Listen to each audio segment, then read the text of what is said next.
السلام علیکم معزز سامعین، میں ہوں آپ کے ساتھ کرن نعمان اور آپ سن رہے ہیں مسنصر حسین تارڑ صاحب کا لکھا ہوا ایک کلاسک ناول پیار کا پہلا شہر۔ سامعین، پچھلی قسط میں ہم نے پڑھا تھا کہ کس طرح جینی اور سنان کی جان پہچان ہوئی اور کس طرح شانزلیزے پر سنان کو پاسکل دکھائی دی۔ وہ دیوانہ وار اس کے پیچھے بھاگا اور پھر آخر اس نے پاسکل کو پیرس میں پا ہی لیا۔ اس قسط میں ہم جانیں گے کہ آخر سنان کا دلی جھکاؤ کس طرف رہے گا، جینی یا پاسکل کی طرف۔ تو چلیے بڑھتے ہیں اپنے ناول کی طرف۔ اس سے پہلے اگر آپ نے میرا چینل سبسکرائب نہیں کیا تو پلیز سبسکرائب کر لیجئے اور ساتھ ہی بیل آئیکن کو بھی پریس کر دیجئے تاکہ نئی آنے والے ایک ساتھ نئی کہانیاں اور افسانے آپ تک جلد پہنچتے رہیں۔ میرا مطلب ہے ناٹنگم اور پیرس میں درجنوں ایسے لڑکے ہوں جو تمہاری رفاقت کے خواہش مند ہوں گے۔ وہ شاید تمہاری سرد مہری کی بنا پر اپنا مدعا بیان نہیں کر پاتے۔ ہاں، درجنوں کے بجائے سینکڑوں لڑکے ہیں، مگر تمہارا یہ خیال غلط ہے کہ وہ سب میری رفاقت کے خواہش مند ہیں۔ پاسکل نہایت سنجیدگی سے کہہ رہی تھی، تم شاید مغربی رسم و رواج سے اچھی طرح آشنا نہیں ہو۔ یہاں جب کوئی لڑکا کسی لڑکی سے ملنے کی خواہش کا اظہار کرتا ہے تو وہ چاہتا ہے کہ لڑکی اس کے ساتھ رقص کے لیے جائے، سینما کی پچھلی نشستوں پر بیٹھ کر بوس و کنار کرے اور پھر اگر ہو سکے تو چند روز بعد اسے آخری مہربانی سے بھی نواز دے۔ ان چیزوں میں سے چند ایک کے لیے میں جسمانی طور پر معذور ہوں اور کچھ میرے اخلاقی اصولوں کی زد میں آ جاتی ہیں، مگر تم مجھ سے یہ سب کچھ کیوں پوچھ رہے ہو؟ بس کوئی خاص بات تو نہیں؟ پھر بھی یوں ہی مجھے خیال آ گیا تھا کہ میں تو سیاح ہوں، کل کو جب آنے والی کل کے بارے میں نے آج تک سوچا ہی نہیں۔ پاسکل کے لہجے سے ظاہر ہو رہا تھا کہ وہ اس موضوع پر گفتگو کرنا پسند نہیں کرتی۔ دریا کے کنارے چلتے ہوئے وہ دونوں مشہور کلیسا نوٹر ڈیم کے دامن میں پہنچ گئے، جسے آج رات خصوصی طور پر تیز کمکموں سے روشن کیا گیا تھا۔ 800 برس قدیمی اس کلیسا میں انقلاب فرانس کے دوران میں مذہبی بزرگوں کے مجسمے ہٹا کر وہاں روزو جیسے انقلابیوں کے مجسمے نصب کر کے اسے مسلک فہم قرار دے دیا گیا۔ نپولین کی رسم تاج پوشی بھی اسی کلیسا میں ہوئی تھی۔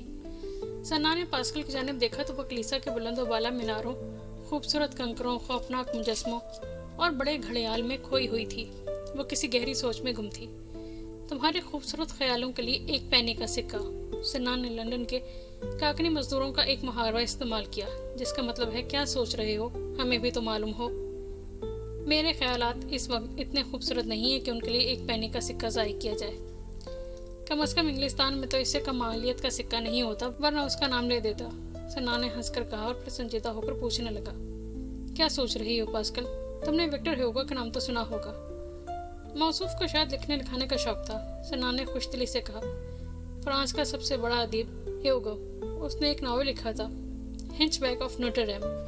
میں نے بھی پڑھنے کی کوشش کی تھی، مگر اس میں قدیم پیرس کے گلی کوچوں کی اتنی تفصیل تھی کہ بیچ میں ہی چھوڑ دیا۔ میرے پاس یہ ناول ہے، میں کل لاؤں گی، پھر پڑھ لینا۔ پیش کی شکریہ، لیکن کیا آپ میں تمہارے خیالات کے لیے ایک اور پینی کا نذرانہ پیش کروں؟ ہنچ بیک آف نوٹر ڈیم کا مرکزی کردار ایک بدصورت کبڑا تھا جو اسی کلیسا میں وہ سامنے والا گھڑیال بجانے پر مامور تھا۔ ہاں، اور پھر اسے ایک بکری والی خانہ بدوش لڑکی سے محبت ہو گئی۔ سنان نے گرا دی۔ میں اسی کے بارے میں سوچ رہی تھی کہ اسے ایک بے حد خوبصورت خانہ بدوش لڑکی سے محبت تو ہو گئی، لیکن اس کبڑے، اس اپاہج کو کبھی اپنی کری ہوئی نظری کا خیال نہ آیا۔ پاسکل کی نظریں کلیسا کے سنگلاخ در و دیوار پر لگی تھیں۔ وہ انہی بلند میناروں پر چڑھ کر کسی کونے خدرے میں اگے ہوئے جنگلی پھول اپنی محبوبہ کے لیے توڑ لایا کرتا تھا۔ وہ صرف ایک ناول کا کردار تھا، فرضی کردار۔ سنان نے موضوع بدلنے کی کوشش کی۔ آخر بدصورت لوگوں کو بھی تو محبت جیسے جذبے کی چاہت ہوتی ہے سنان۔ ان کا دل تو یہ بات نہیں مانتا نا کہ وہ بدصورت ہونے کی بنا پر محبت سے محروم کر دیے جائیں۔ اس وقت تو میرے سامنے نہایت خوبصورت لوگ ہیں اور میں نوٹر ڈیم کے بدصورت کپڑے کے بارے میں باتیں کرنے کے موڈ میں نہیں ہوں۔ سنان نے پاسکل کا ہاتھ پکڑ کر کہا، آؤ آگے چلتے ہیں۔ نہیں، اب میں بالکل نہیں چل سکتی، اس نے سنان کا ہاتھ پرے کرتے ہوئے کہا۔ میں آج چلتے چلتے بہت دور تک آ گئی ہوں اور زیادہ چلنے سے میرے ٹخنے میں شدت کا درد اٹھنے لگتا ہے جو کئی ہفتوں تک رہتا ہے۔ تم اگر پسند کرو تو میں تمہیں ٹیکسی پر گھر چھوڑاؤں۔ نہیں، پاسکل نے جلدی سے کہا، میں ابھی گھر جانا نہیں چاہتی۔ میں تمہیں کل بھی تو ملوں گا، بہتر یہی ہے کہ تم اب آرام کرو۔ نہیں نہیں، پاسکل نے ایک دم سختی سے کہا، میرا مطلب ہے اگر تم خود جانا چاہتے ہو تو دوسری بات ہے، میں ابھی تمہارے ساتھ رہنا چاہتی ہوں۔ مجھے تو فرصت ہی فرصت ہے، سنان نے ہاتھ پھیلا کر کہا۔ بالکل فرصت، تو پھر کہیں بیٹھ جائیں، پاسکل نے بے حد لجاجت سے کہا۔ سڑک کی اونچی دیوار کے ساتھ دریا کے کنارے بے شمار بینچ پڑے تھے، جن پر یا تو آوارہ گرد بوڑھے اونگ رہے تھے اور یا پھر نوجوان جوڑے نیم دراز تھے۔ بارش چونکہ تھم چکی تھی، اس لیے پاسکل نے برساتی اتار دی اور ایک بینچ پر بچھا کر دونوں وہاں بیٹھ گئے۔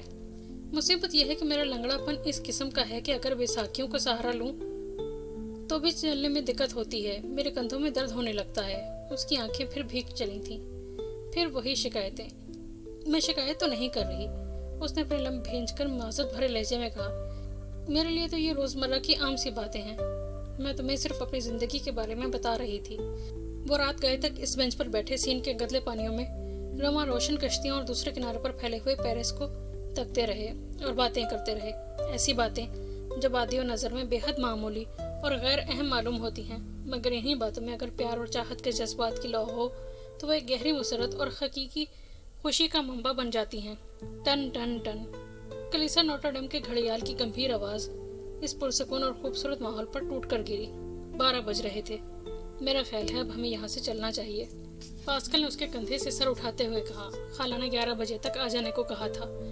وہ دونوں بینچ سے اٹھ کھڑے ہوئے۔ سنان نے اپنی برساتی اٹھائی اور پھر وہ کنارے کے ساتھ سڑک جانے والی سیڑھیاں طے کر کے نوٹر ڈیم کے سامنے والے چوک میں آ گئے۔ میں تمہیں ٹیکسی پر گھر چھوڑ آتا ہوں، سنان نے پیشکش کی۔ میری خالہ کا فلیٹ یہاں سے کافی دور ہے، میں اکیلے چلی جاتی ہوں۔ میں نے کہا تھا نا، آج سے ہر کام اکیلے کرنے پر پابندی ہے۔ مجھے یہ پابندی منظور ہے، پاسکل نے ہنس کر کہا۔ چوک کے کونے میں چند ٹیکسیاں کھڑی تھیں۔ سنان نے ایک ٹیکسی کا پچھلا دروازہ کھول کر پہلے پاسکل کو بیٹھنے میں مدد دی اور پھر خود سوار ہو گیا۔ کہاں چلیے گا؟ ڈرائیور جو اگلی نشست پر بیٹھا ہو رہا تھا سیدھا ہو کر بیٹھ گیا۔ پاسکل نے اسے اپنے فلیٹ کا پتہ بتایا اور ٹیکسی پیرس کے ویران گلیوں میں دوڑنے لگی۔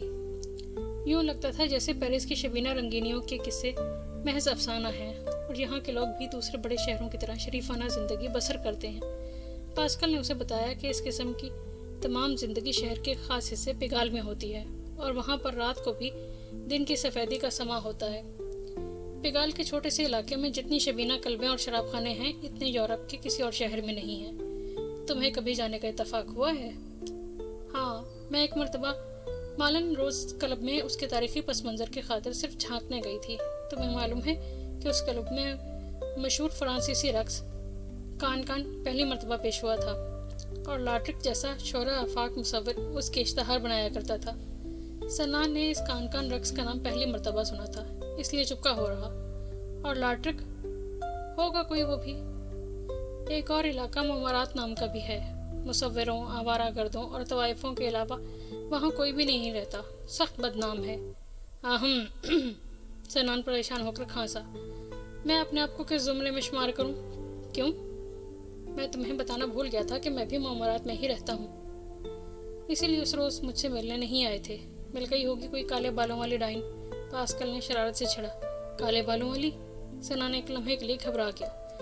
میں تمہیں بتانا بھول گیا تھا کہ میں بھی ممارات میں ہی رہتا ہوں، اسی لیے اس روز مجھ سے ملنے نہیں آئے تھے۔ مل گئی ہوگی کوئی کالے بالوں والی ڈائن، پاسکل نے شرارت سے چھڑا۔ کالے بالوں والی؟ سنان ایک لمحے کے لیے گھبرا گیا۔ یہ ضروری نہیں کہ ڈائن کے بال کالے ہی ہوں، سنہرے بھی تو ہو سکتے ہیں۔ تم تو ذاتیات پر اتر آئے ہو، پاسکل نے ہنس کر کہا۔ ٹیکسی ڈرائیور شاید انگریزی میں شدھ بدھ رکھتا تھا، اس لیے وہ بھی دانت نکالنے لگا۔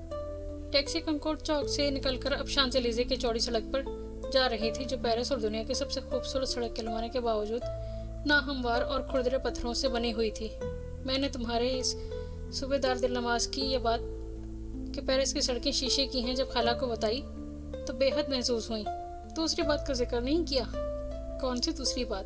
وہی نیلی آنکھوں والی؟ نہیں۔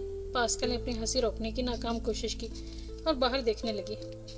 سامنے فتح کی محراب نظر آ رہی تھی، جو رات کے اس پہر بھی پیرس کی اکثر تاریخی یادگاروں کی طرح روشنیوں سے منور تھی۔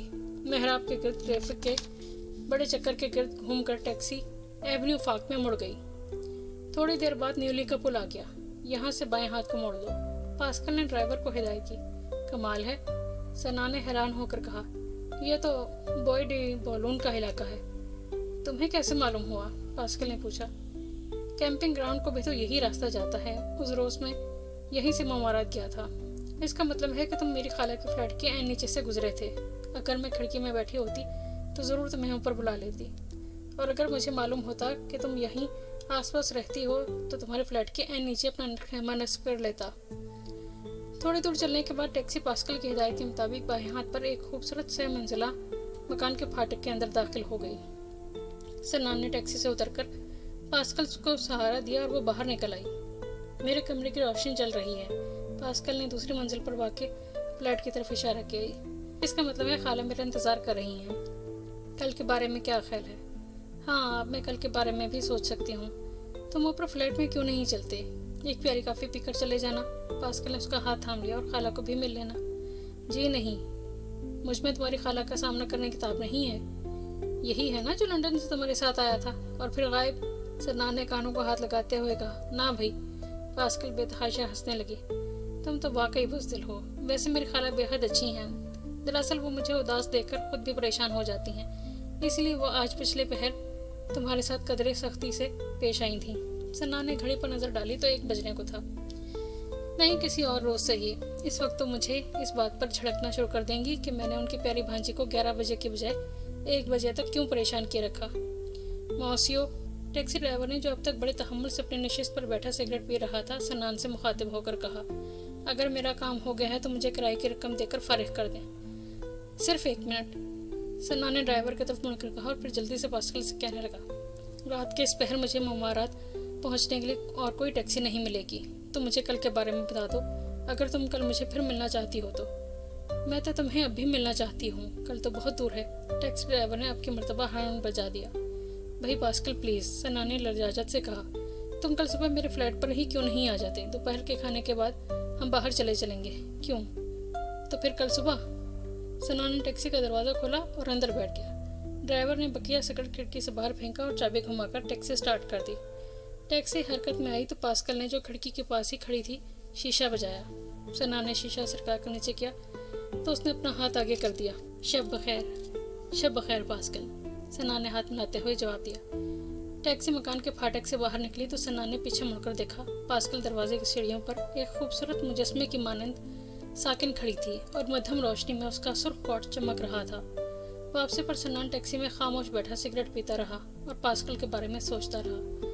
उसे एहसास हुआ कि पेरिस ऐसे शहर है जहाँ हकीकी जज्बात से आरी नक्श कभी भी देरपा नहीं होता, और इसीलिए वो पिछले 2 रोज में ही यहाँ से उकता गया था। जिस शहर को वो कल सुबह स्पानिया जाने के लिए छोड़ रहा था, इसी शहर से रवानगी का तसव्वुर भी अब उसके बस की बात ना थी। सनान, पास्कल और पेरिस लाजिम व मलजूम बन चुके थे। उसके मकान का दरवाज़ा अंदर से बंद था। उसने आहिस्ता से दस्तक दी मगर कोई जवाब ना आया। एक मरतबा फिर कोशिश की तो अंदर हाल में रोशनी हुई और दरवाज़ा खुल गया।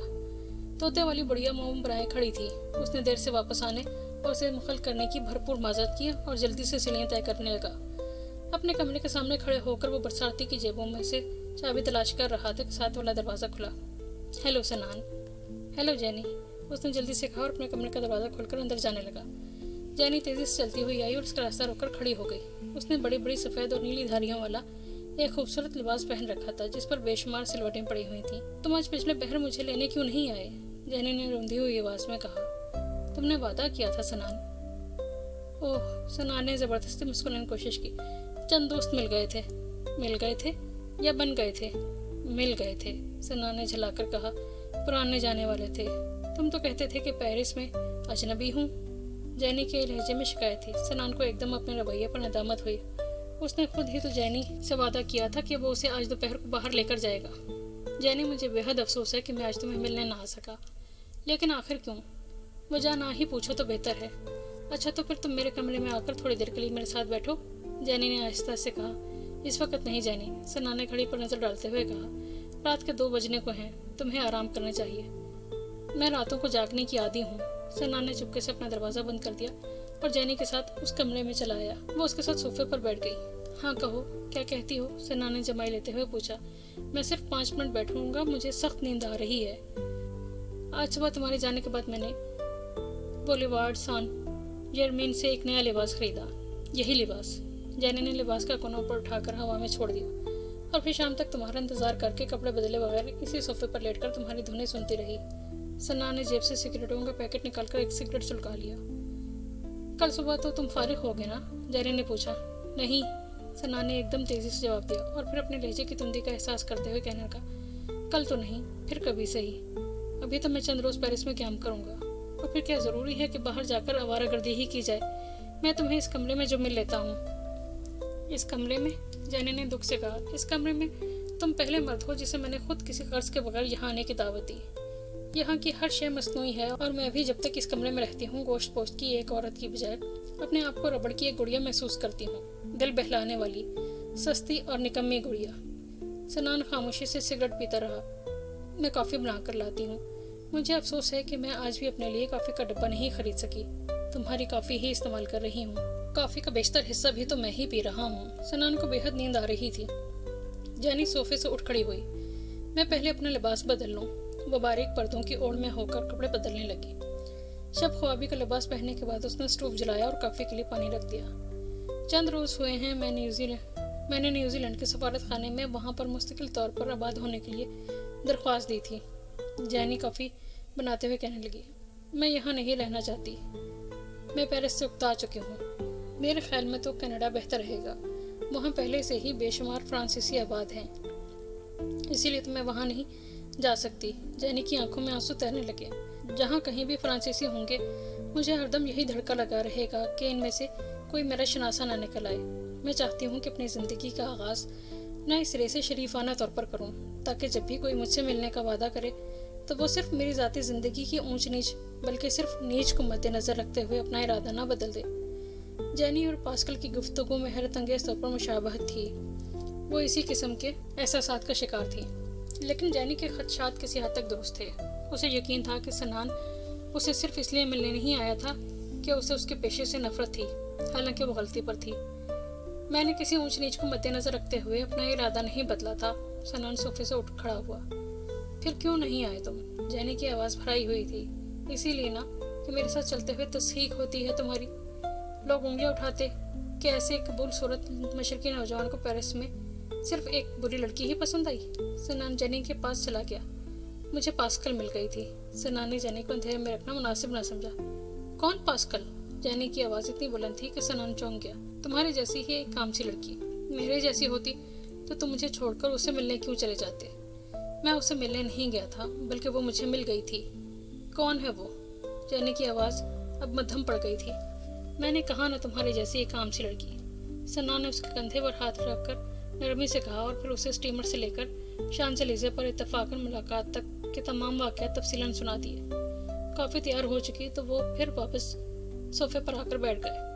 अपाहज है बेचारी। जैनी के लहजे में हकारत के बजाय हमदर्दी थी। हाँ है, सनान ने कदर सख्ती से कहा, लेकिन मेरे लिए नहीं। वो बहुत अच्छी लड़की है जैनी, बहुत ही अच्छी। ला अमोर। जैनी हंसती। उसकी हंसी में तंज का पहलू था। क्या मतलब? ला अमोर यानी मोहब्बत? नहीं, ऐसा तो नहीं। सनान बेहद संजीदा हो गया। और फिर हो भी सकता है मैं इस जज्बे से आशना नहीं हूँ जो अब कुछ कह सकूँ। जैनी ने कोई जवाब न दिया और खामोशी से काफ़ी पीती रही। थोड़ी देर बाद सर उठाकर कहने लगी, मौसीकी सुनोगे? नहीं, इस वक्त नहीं। तुम्हें तो सितार बेहद पसंद है। हाँ है, लेकिन तुम्हारे पास तो सिर्फ एक ही रिकॉर्ड है जिसे बार बार सुनकर मैं उकता चुका हूँ, जिस तरह तुम पास्कल से भी उकता जाओगे। सनान मुस्कुराए बगैर ना रह सका। अभी चंद लम्हे पेशतर इस लड़की ने पास्कल का नाम किस हकारत से लिया था। फिर हमदर्दी की मंजिल आई और अब वह फिर अपने दिल में छुपे हुए जज्बे हसद का इजहार किए बगैर नहीं रह सकी। इसकी नौबत ही नहीं आएगी जैनी। तुम्हें मालूम है कि मैं सयाह हूँ। चंद रोज़ पेरिस में कैंप करने के बाद मैं यहाँ से चला जाऊँगा। चले जाओगे? जैनी ने लब सिकेड़ कर कहा। तुम जिस तरह पास्कल का नाम लेते हो, इस लहजे से ही मैं जान गई हूँ कि तुम्हें उससे शदीद मोहब्बत है और तुम कभी भी पेरिस छोड़कर नहीं जा सकोगे। तुम गलती पर हो। सना ने यह फिक्रा बड़ी मुश्किल से अदा किया। उसके दिल का जोर दुहाई दे रहा था कि जैनी ठीक कहती है। सच, जैनी ने एक मखसूस अदा के साथ बनकर कहा। स्टीमर में मुलाकात के बाद आज हम पहली मर्तबा मिले हैं और जाहिर है कि दो मुख्तसर मुलाकातों में ही ऐसा जज्बा उभर नहीं आता। इसके लिए तो वक्त दरकार है। सन्नान, जैनी ने काफ़ी की पहली मेज़ पर रख दी। तुमने अभी खुद इतराफ़ किया है कि तुम इन मामलों में नातजर्बाकार हो, लेकिन मैं। जैनी ने बेतहाशा हंसना शुरू कर दिया, जैसे वो अपने आप को अजियत देना चाहती हो। सन्नान खामोश रहा। कुछ देर बाद जब वो अपनी हंसी पर काबू पाने की कोशिश में कामयाब हुई तो फिर कहना शुरू किया, तुम्हें ये मानना पड़ेगा कि मेरी जैसी औरत इन मामलों को खूब समझती है। ना समझे तो भूखों मरे। मोहब्बत जैसे जज्बे के लिए वक्त की कैद नहीं होती सनान मुआशरी। कॉफ़ी के लिए शुक्रिया। सन्नान ने प्याली मेज़ पर रख दी और सोफे से उठ खड़ा हुआ। मुझे कल सुबह कहीं जाना है। वाह, कहीं जाना है, जैनी ने तलखी से कहा।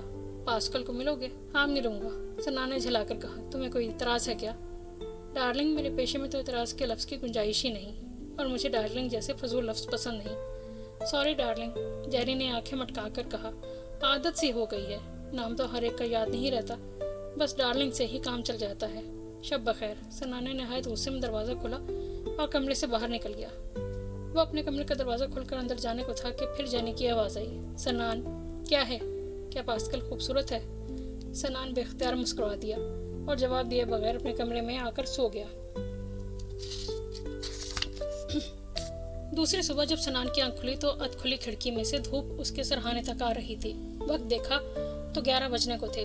उसने जल्दी से शेव बनाई, चेहरे पर 4 छींटे मारे और कपड़े बदलने लगा। वो टाई वगैरह बांधने का तरद्दुद नहीं करना चाहता था, चुनांचे उसने बंद गले का सफ़ेद स्वेटर और उसके साथ नीला कोट पहन लिया। कमरे से बाहर निकलने से पहले उसने तमाम ज़रूरी अशिया गिनकर अपनी जेबों में डाल ली। उनमें से अगर कोई चीज़ भी उसकी जेब में ना हो तो वो सारा वक्त अधूरा से महसूस करता रहता था।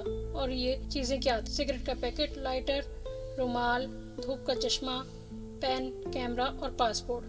पाकिस्तान में जब भी वो अपने एक अजीज़ दोस्त सादत के घर जाता तो वहाँ से आते वक्त वो हमेशा उसे याद दिलाता, यार सन्नान, अपने बाइट्स एंड पीसेस गिनकर यहाँ से ले जाना, वरना आधी रात को आकर लगातार घंटी बजाना शुरू कर दोगे कि हाय मेरा रुमाल आज यहाँ रह गया था।